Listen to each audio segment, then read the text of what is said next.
Carrot kurma కూర అండి. చూడండి, క్యారెట్ ముక్కల్ని ఒక పావు కిలో అట్లా అర కిలో అట్లా తీసుకొని నీళ్ళలో ఉడకబెట్టుకోవాలి ఒక 10 నిమిషాలు. కొంచెం ఉప్పు వేసి ఉడకబెట్టుకోవాలి. అల్లం వెల్లుల్లి పేస్ట్ మిక్సీ పట్టుకోవాలండి.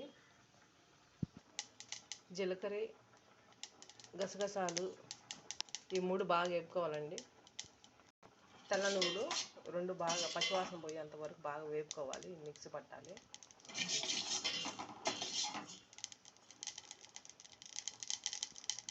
ఎండుమిరపకాయలు కూడా వేసుకొని వేపుకోవాలి బాగా. 1 స్పూను అల్లం వెల్లుల్లి పేస్ట్, 2 స్పూన్లు ఆయిల్ అండి. ఇది ఎర్రగా మగ్గాలి.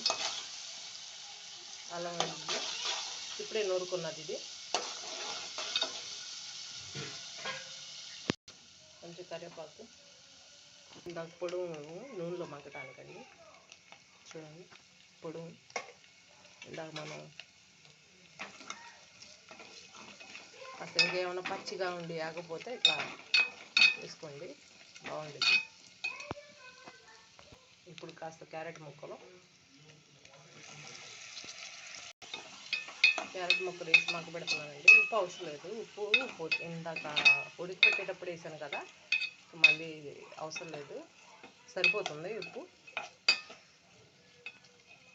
1 స్పూన్ కారం, ఇప్పుడు కొంచెం జీడిపప్పు, కొంచెం కొత్తిమీర అండి. అయిపోయింది. చూడండి, దింపే ముందు ఒక 2 నిమిషాల ముందు వేసుకుంటే సరిపోతుంది. అవి జీడిపప్పు కూడా గట్టిగా చక్కగా ఉంటాయి, తింటాను కూడా. చూడండి, క్యారెట్ కుర్మా కూర ఇట్లా గుజ్జుగా చక్కగా వండాను. చూడండి, చాలా బాగుండేది. అన్నంలోకి, చపాతీలోకి, లేదా ఉట్టిది కూడా గిన్నెలో పెట్టుకొని మంచిగా తినొచ్చు. అంత బాగుండిద్ది కూర. మీరు కూడా ట్రై చేయండి friends. Please subscribe my channel.